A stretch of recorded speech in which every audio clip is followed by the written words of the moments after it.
The morning sun cast long shadows across the pristine gardens of Windsor Castle, as Catherine, Princess of Wales, sat quietly in her private study. Her hands trembled slightly as she held the letter that had arrived just an hour earlier. The official palace letterhead seemed to mock her as she read the contents for the third time, each word feeling heavier than the last. The letter contained news that would change everything. Medical results that she had been dreading for weeks were now confirmed in black and white. The diagnosis was serious, more serious than anyone outside her immediate family knew. Catherine had been experiencing strange symptoms for months: fatigue that wouldn't lift, unexplained pain, and moments where she felt completely overwhelmed by the simplest tasks. She had managed to hide her struggles from the public eye with the skill that only years of royal training could provide. Every public appearance had been carefully planned around her good days. Her staff had become experts at scheduling light duties when she felt particularly unwell, though they didn't know the full extent of what was happening. William had been traveling extensively for his environmental initiatives, and Catherine had insisted he continue his important work. She hadn't wanted to burden him with her fears until she knew exactly what they were dealing with. But now, sitting alone in the quiet study, she realized how foolish that decision had been. The children had noticed something was different. Louis had asked her twice this week why she looked so tired. His innocent blue eyes filled with concern that broke her heart. Charlotte had been extra helpful lately, taking on small responsibilities without being asked, as if she sensed her mother needed support. Even George, usually absorbed in his own world of school and football, had been more attentive, offering to help carry her bags after public events. Catherine stood and walked to the window, looking out at the grounds where she had spent countless happy hours with her family.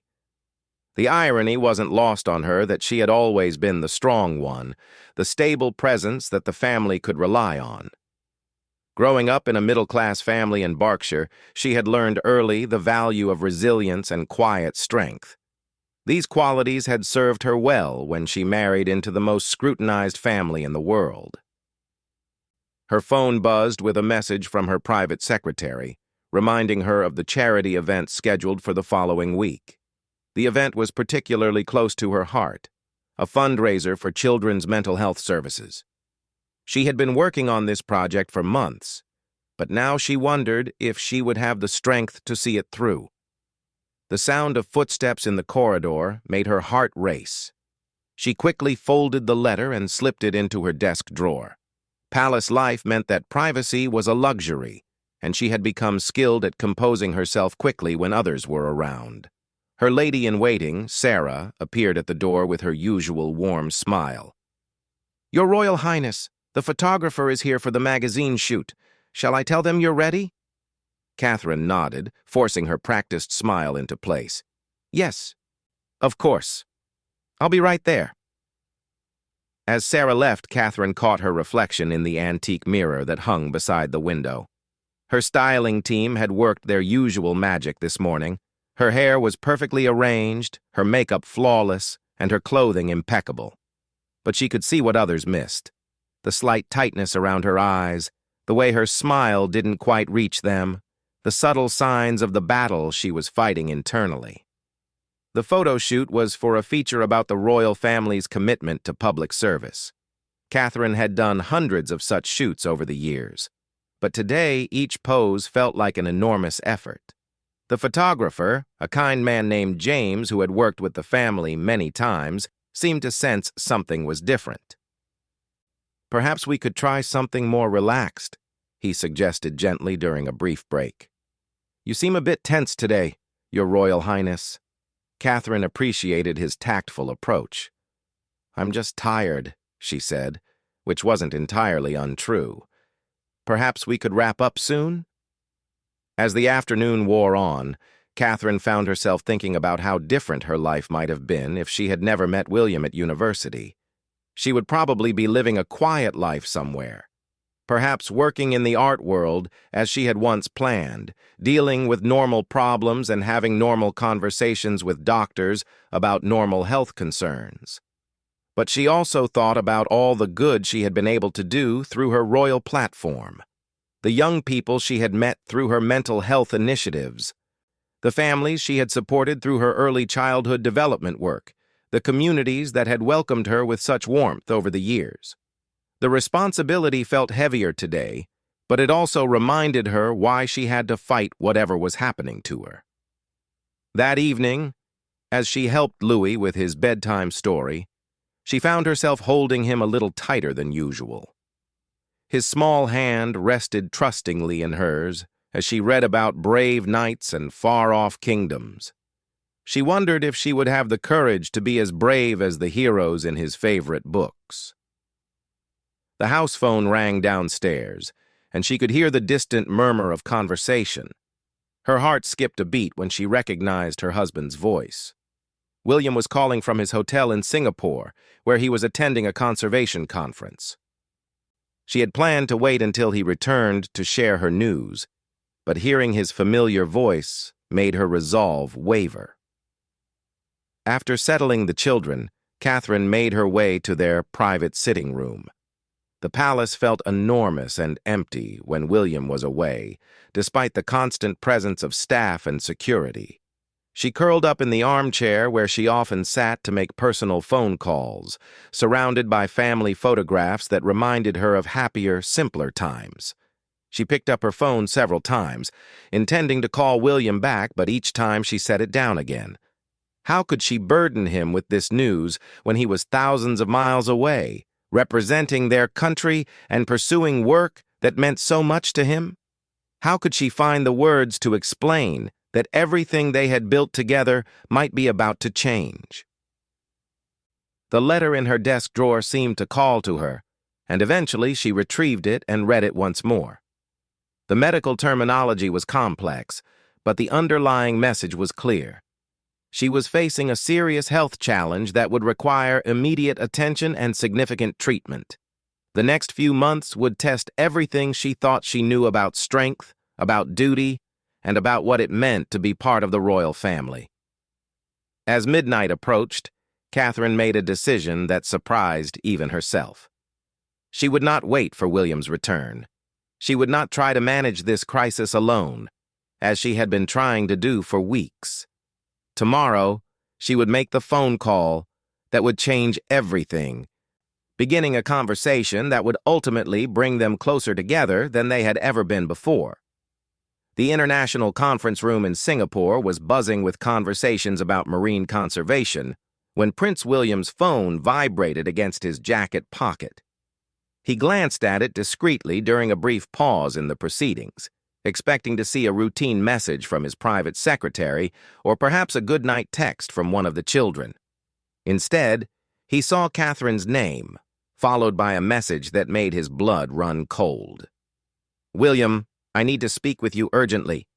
Please call when you can step away." William had received thousands of messages from his wife over the years, and he had learned to read the subtle differences in her communication style. This message carried a weight that immediately set off alarm bells.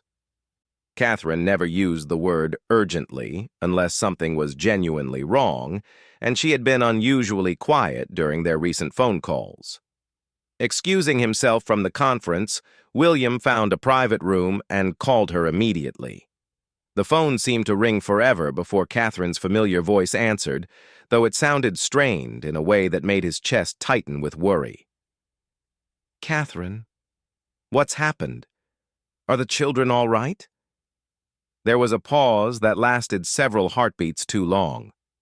When she spoke, her voice was carefully controlled, but he could hear the tremor underneath. "The children are fine, William. They're sleeping. It's about me."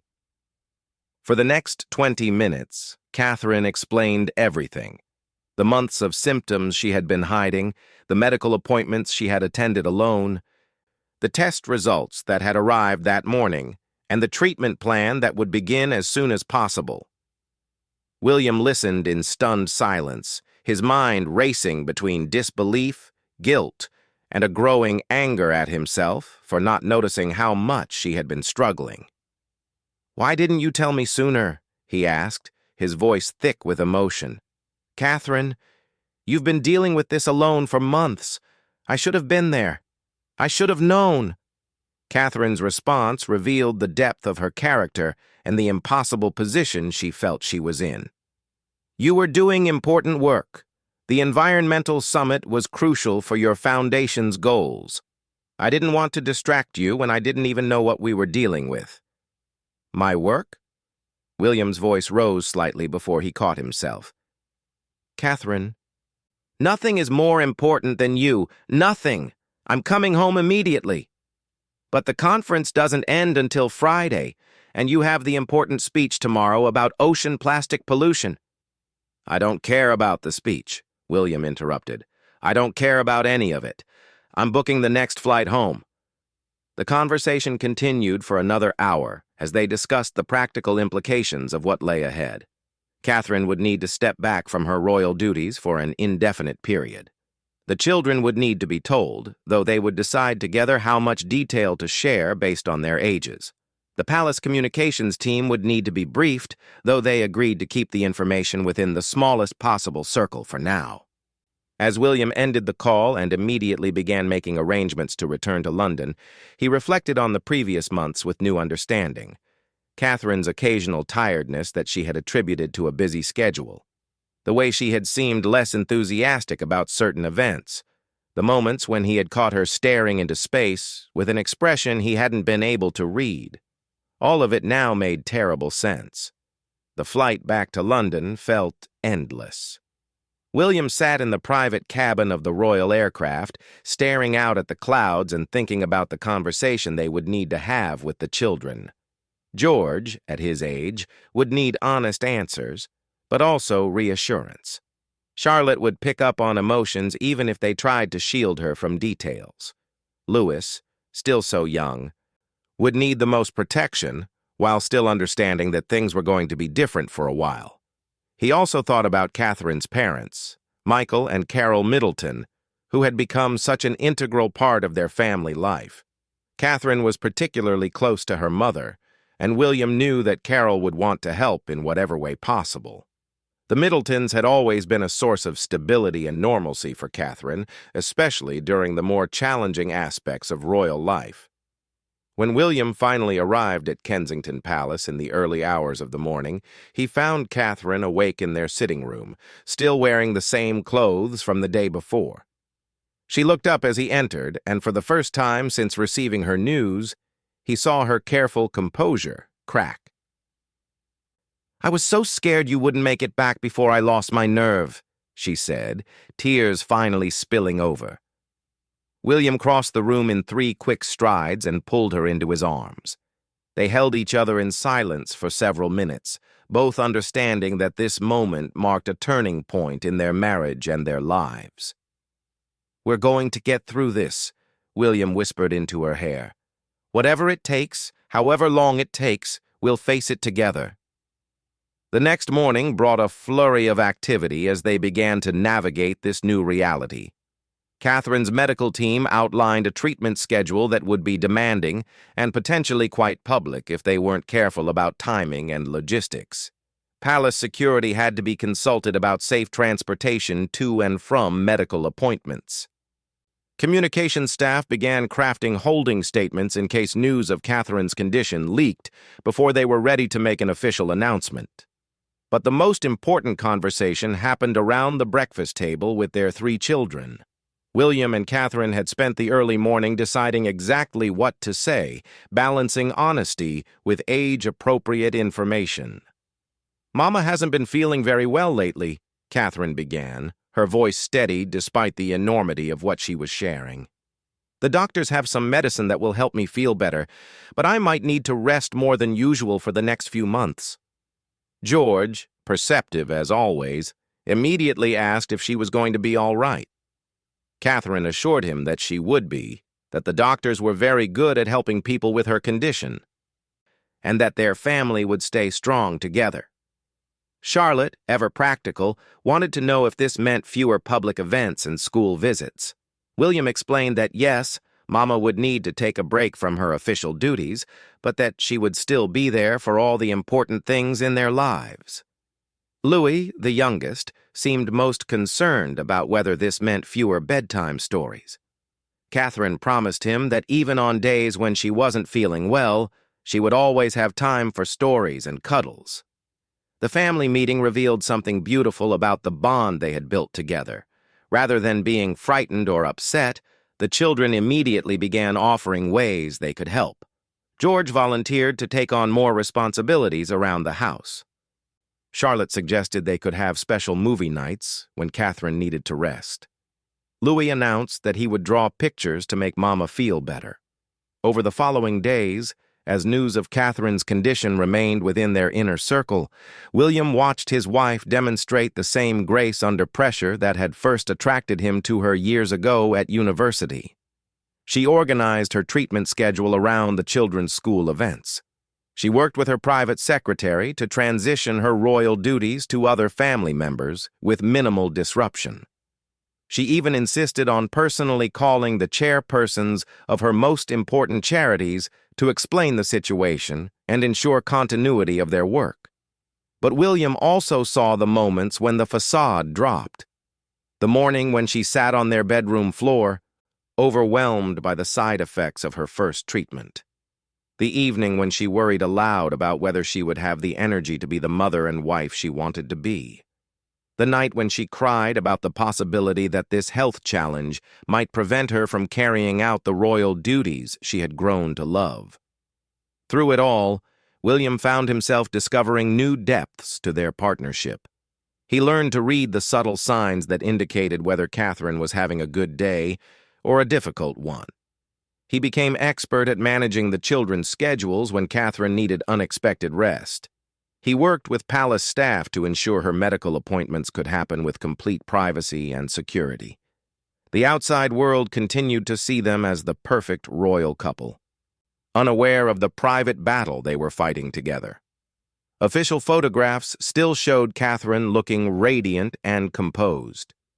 William continued his environmental work, though he arranged his schedule to be home as much as possible.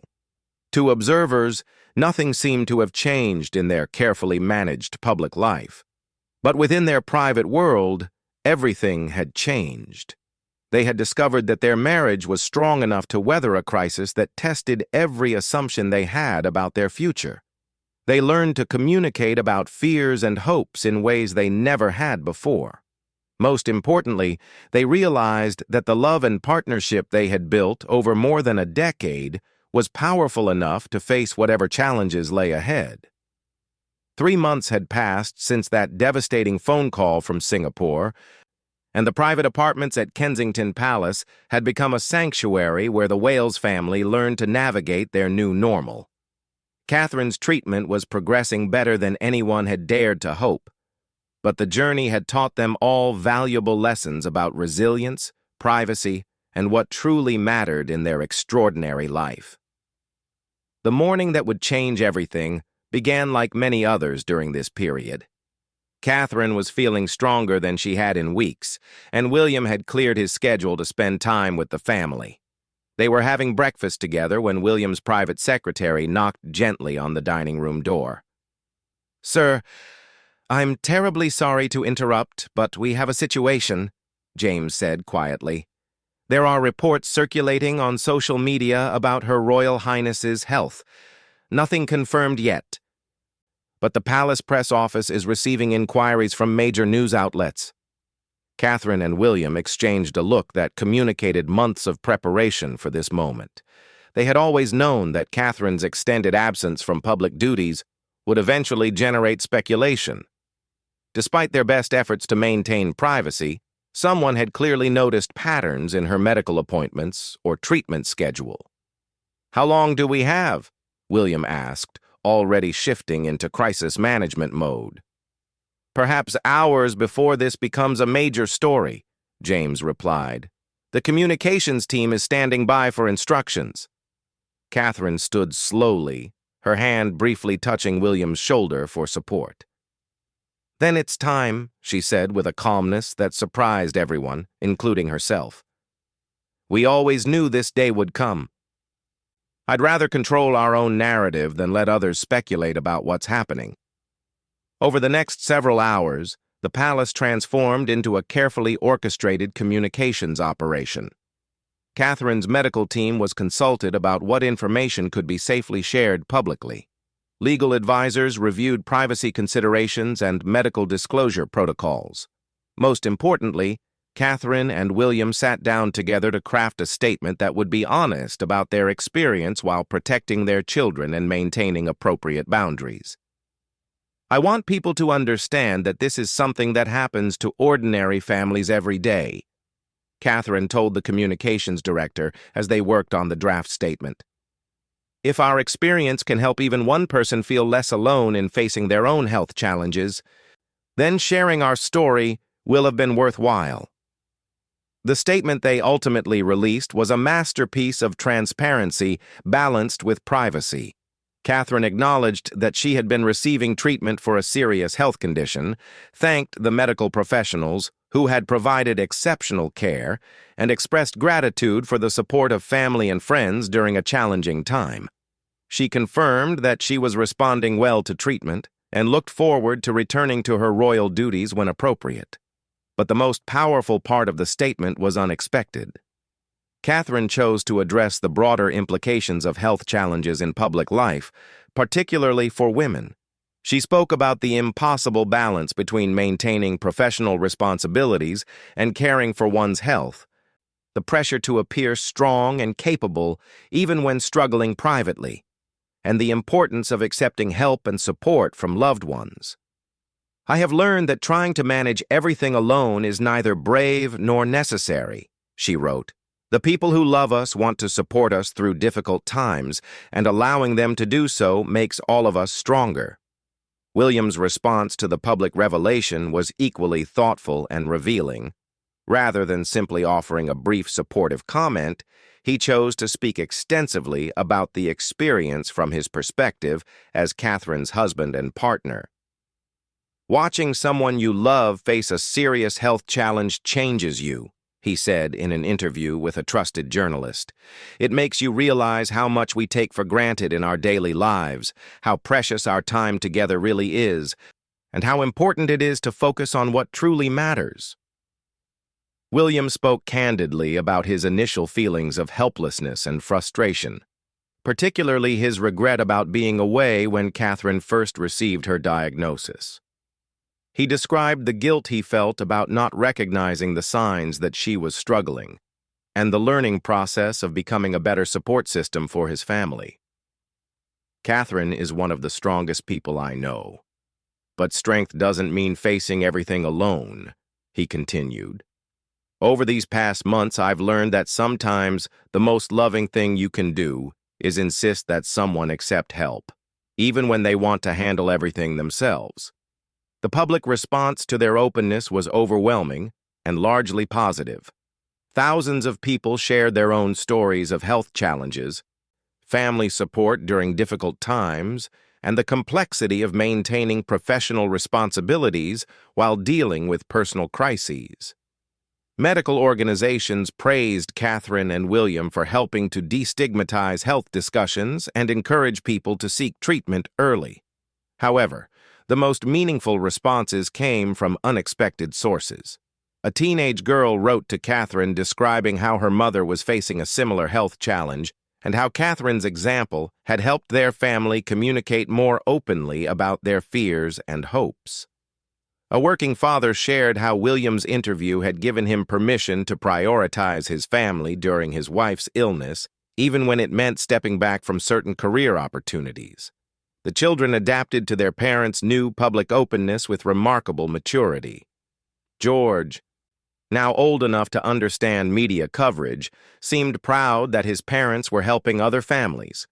Charlotte appeared relieved that they no longer had to keep such a big secret. Louis, still largely protected from the public attention, simply continued to benefit from having more time with both parents during this period. Catherine's first public appearance after the revelation was carefully planned, but genuine.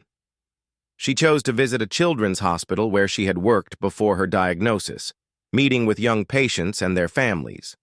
The visit had special meaning because Catherine could now relate to the experience of being a patient in ways she never could before. "The medical professionals here don't just treat illness," she told the hospital staff during her visit. "They understand that health challenges affect entire families, and they provide support that extends far beyond medical care. That kind of comprehensive compassion has been life-changing for my own family." The hospital visit also revealed how the experience had deepened Catherine's connection to her charitable work.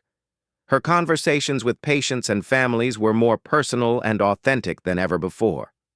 She spoke with parents about the challenge of explaining medical procedures to children, shared strategies for maintaining family routines during treatment periods, and offered encouragement based on her own recent experiences. As Catherine's treatment continued to progress successfully, she and William began to reflect on how the experience had changed their approach to their royal duties and their personal relationship. They had learned to communicate more directly about their needs and concerns. They had discovered that their marriage was strong enough to weather significant challenges. Most importantly, they had realized that vulnerability and authenticity could actually enhance their ability to serve others effectively. "We've always believed that the royal family's role is to support and encourage people during both celebration and difficulty," William explained in a later interview. "But this experience taught us that sometimes the most powerful way to do that is by sharing our own challenges and showing that everyone faces difficult times, regardless of their circumstances." Catherine's recovery continued steadily through the following months, and she was eventually able to return to a full schedule of royal duties. But the experience had fundamentally changed how she approached her role. Her speeches became more personal and emotional. Her interactions with people facing their own challenges carried new depth and authenticity. Her partnership with William evolved into something even stronger than what they had built during their earlier years together. The story of Catherine's health challenge and their family's response became a turning point for the modern British royal family. It demonstrated that being royal didn't mean being superhuman, that asking for help was a sign of wisdom rather than weakness, and that sharing authentic experiences could deepen rather than diminish public respect and affection. Years later, when people asked Catherine about this period in her life, she would always emphasize that the experience taught her family about the power of facing challenges together.